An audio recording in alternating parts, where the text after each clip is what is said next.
itong money-making scheme at korupsyon sa loob ng BIR gamit-gamit po itong LOA o Letter of Authority.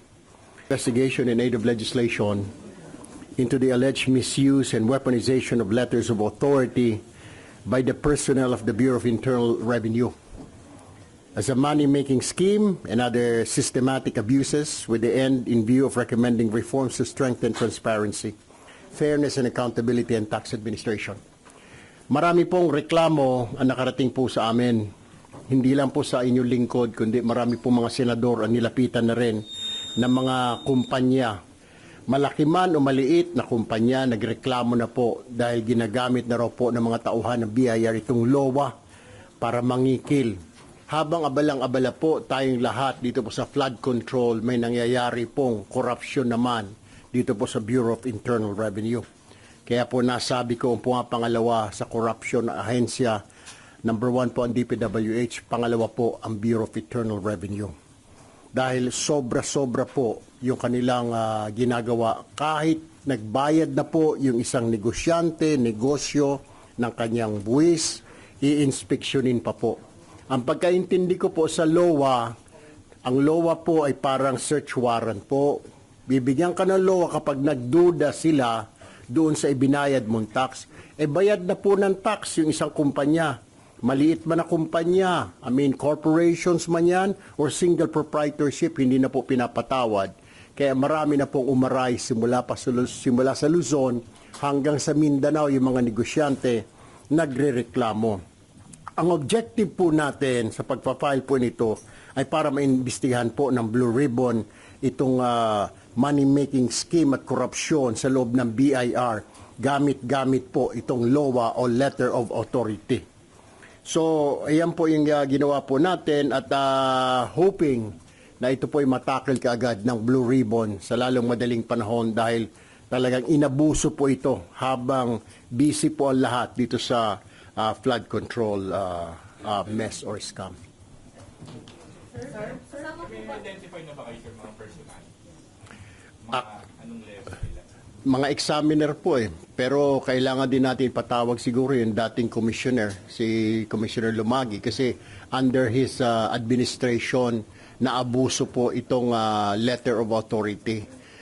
Pumutok po ito this year. But year before that, at previous years, ginagamit na po pero hindi ganun katindi. Unlike itong year na ito, pagpasok po ng 2024, talagang sinagad-sagad. Marami pong reklamo, maging kila Senator JB, Senator Loren, kay Sen. Rafi, ang dami hong nagre-reklamo ng mga negosyante. Hindi corporations, kahit na family business, yung mga maliliit na grocery store, pinapatos na rin.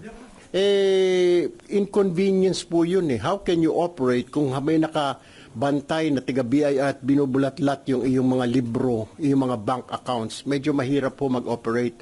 At minsan, inaabot sila 2-3 araw sa kumpanya, sa office po. So, medyo hindi ho komportable yung mga may-ari o yung mga empleyado dahil natataranto po dahil dyan sa BIR na yan.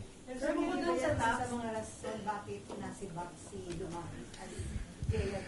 Hindi ko po alam, pero ang alam ko lamang po under his leadership po na naabuso itong letter of authority. Sir, bukod po dun sa tax na hinihingi, magkano pa yung hinihingi dun sa mga negosyante? I'll give you an example. Kunwari po ang tax ay nasa 25 million ang babayaran mo. Kung sample lang ito, maliit ho yan. Sasabihin, re-resibuhan kita. May discount naman. Re-resibuhan kita ng 15 million. Pero sa akin na yung 5, so 20. So may discount po na 5 million. Yung mga malalaking kumpanya, mayroon po akong alam, 150 million, sabi 100 na lang. Ang resibo, 100. Pero baka katipid siya dahil ang bibigay niya doon sa mga tao, 25 million. So, may kuan nga siya.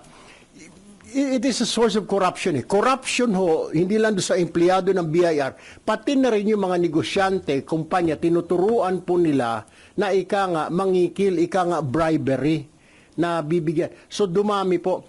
I heard, may mga nagsabi po, may nakausap na ako, ito raw po kasi ang marching order para ma-meet daw yung target ng BIR this year. Ang problema po, hindi naman po lahat na nakokolekta na napupunta sa gobyerno dahil yung ilan ay napupunta po sa bulsa nila. Parang kickback din. Kunwari yung utang ng kumpanya, 150 million, 100 lang yung pupunta sa gobyerno, may 50, yung 25 sa kanya na, yung 25 daw kuno, discount, di po ba? So, ika nga, nagiging source po talaga ng corruption. Then, pati mga negosyante, no choice din sila, kundi, ika nga, makisama sa kalakaran. Sir, Senator, meron ba kayo information na pati mga construction companies na possibly involved sa anomalies? Normal na yun, yung mga construction company. Ang naririnig natin ay mga corporations po, sa mga businesses, retail, ang karamihan pong target nila. Sa construction po, normal na ho yun. Hindi ko narinig, pero may nagsabi ho sa akin, naglalagay daw talaga ito mga construction company. Tulad po ng mga involved dito sa flood control. Tignan mo, hiningan po namin ng report nung first hearing pa lang, yung BIR. Sabi, tinitignan pa lang daw nila. Ilang patapos na ho yung hearing ng Blue Ribbon. Wala pa rin ho nasasabit ang BIR kung sino-sino ang bay. Ang tinuro lamang nila si Diskaya. And I am sure sa bilang ng mga sinabmit ng mga involved sa flood control, di naman posible naman nagtababayad ng tama lahat yun. So normal, Senator, sa construction business na hindi nagbabayad ng tama? Yung mga involved dito sa flood control, kasi we were asking the BIR na bigyan kami ng listahan kasi may mga letter of the authority na bigyan daw. Wala pa silang response, hindi pa sila nagbibigay sa committee kung sino-sino mga kumpanya na ito. Ibig sabihin ho, nakipagsabuatan ho sila doon sa mga construction company ito na involved sa flood control. Sir, yung mga complainant handang humarap sa Blue Ribbon Committee hearing para i-identify yung mga Handa po silang magbigay ng mga dokumento. Natatakot po sila na kasi baka habulin po sila, mamarkado ho sila. Kasi this has been going on for quite some time. Ito lang taon na ito na inabuso. May alam po ako na negosyante na sinasabi niya, okay, 2024, dagdag ka ng bayad. Pagkatapos magbigay na siya this month, after 3 months, binalikan siya, yung 2023, paano? Yung 2022, may kulang ka. May kulang ka na 2 million. May parang interest pa . Yung interest na pupunta sa bulsa ng mga empleyado ng mga examiner. Kaya nga po, aside from this investigation, gusto ko rin ho sana imbitahan po namin yung bagong commissioner na magkaroon din po siya ng reshuffle. Kasi po marami po nagrereklamo yung mga regional directors po ay mukhang kasabwat po yung ilan. Sir, may number po kayo ng complainants na lumapit po sa inyong opisina? Sa akin po, meron pong 5. Kay Senator JV, I don't know, at Senator Raffy. Marami po pag nandyan po kami sa loob ng Senator's Lounge, na pag-uusapan po namin yan, tama ka, doon din sa amin, doon sa ganito. Maging po yung pare nakikilala ko, may kamag-anak siya doon sa Mindanao na family business lang, sinerban daw ng LOA, nagbayad naman daw ho. Para hindi ho maabala kasi 1 week na ho yung mga BIR, nagpadulas na lamang po para umalis na po yung mga taga-BIR. Sir, both mga MSMEs hanggang sa malalaki. Exactly. Opo, yun na nga po yung disgusting kasi pati yung mga family-owned business na mga grocery store, bakery, pati yung mga yun, pinapatos na. Wala na hong patawad. So, sir, examiner and then pinakamataas na involved regional director. Mga regional, of course, kasi doon po nagagaling yung mga yung approval . Opo. So walang mga commissioner. Titignan ho natin sa investigasyon kung anong lalabas. Pero definitely may mga ipapatawag po tayo ng mga examiner kasi may mga nabanggit pong pangalan. Maring wala po kami banggatin ng mga negosyante. Mayroon lang ho kami mga dokumento galing sa kanila na ibinigay po sa kanila ng BIR. So, natatakot po sila. Pero yung iba ho siguro, I believe they're willing, yung mga malalaking kumpanya. And this is also one of the problem.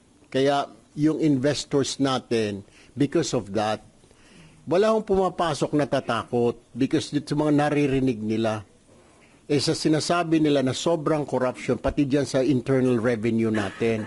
Nagbabayad na ng buwis, kailangan may lagay pa. May buwis na, may lagay pa. Nagsasabi niyo namayagpag this year. Ano yung peculiar this year? Bakit po ngayon namayagpag compared to? Naghabol siguro ng target. Ang palusot ng ilang mga BIR employees because naghabol sila ng target. Pero ang problema, that's not the right way to do it.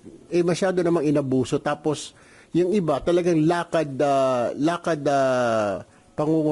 pangingikil lang. Kasi, 150, for example, ang tax ng isang kumpanya, ito talaga nangyari, isang company. Ang sabi, re-resibuhan ko yung 100, pero yung 25, sa kanila na, yung 25 discount niya. Imagine that. Sana, binigay na rin nila, pati yung 20, para may 125 ang gobyerno. Kaso mo, 100 lang. Yung isang kilala ko na may-ari ng grocery store, pinatos pa nila. May kulang 25M, something like that. Medyo malaki siya na grocery store. Ang pinabayad lang sa kanya is 15. Yung 5 sa kanila na raw. 5 yung discount niya. Parang merong sort of condonation ba sa corruption? Exactly. Ang problema din yan, it's extortion. May mga negosyante na pumapayag, yung talaga may mga atraso. Pero yung iba, taon-taon eh. At ang balita ko, pag dinaanan ka na ng LOA yan, every year bibisitahin ka na ng BIR. Kesyo, nagbayad ka ng tamang buwis this year, dadalawin ka na next year. And year after that, titignan yung iyong libro. Anyway, yun lamang po. Pinita nila ng statement, may nahuli ng itong sangkot sa flood control scam, pero ang pinakamataas DPWH regional director lang. Of course, wala pa yung hinahanap po ng mga tao na probably senator, congressman. Pero may nahuli ng pito. Walo na bali, sir. Plus yung kahapon na nahuli na isang engineer from Limaroc. Ang problema kasi, yung iba, nabasa ko lang din, ay wala na dito sa bansa. Diba? That is another bill na we're planning to file. Na pag ikaw ay sabit sa mga ganito, kasi during this investigation, hindi naman pwedeng i-hold ng BIR kasi nasa batas yun. So we're planning to file a bill na pag ikaw ay napasama na yung pangalan mo, baka pwedeng i-hold ka muna hanggat hindi ka nakiklear ng korte o ng whatever investigating agency. Ang daming nangyaring gano'n, ang daming mga tumakas. Nung pumutok na ito around August, everybody left, di ba? Lahat, mga contractor na mga congressman, nasa abroad na po ngayon. Tapos ongoing pa po, may mga contractor ngayon nagsisialisa ng bansa. Kaya kailangan po siguro bilis-bilisan din po ng ating mga law enforcement agencies o ng mga ating mga korte para makapag-issue po ng warrant. Hindi po naman kasi po pwedeng i-hold ng gobyerno, ng immigration ng isang tao kung wala pong kaso. Kaya nga po plano ho namin, pinag-aaralan po ng mga lawyers ko kung paano, how do we deal with this na kung ikaw iniimbestigahan, pumutok ang pangalan mo, lumabas ang pangalan mo sa corruption, at lalo kung ikaw ay government na official, dapat i-hold ka na. Not necessarily, hindi ka na dapat paalisin ng bansa. Hindi ka naman ikukulong, pero hindi ka na dapat paalisin ng bansa. Unless kung it's an emergency, medical emergency. Pero kung sasabihin mo na dadalaw ka, magtuturista ka, yun ang excuse mo. Dapat hindi ka na po pwedeng palabasin. Thank you very much po. Good morning po. Thank you po.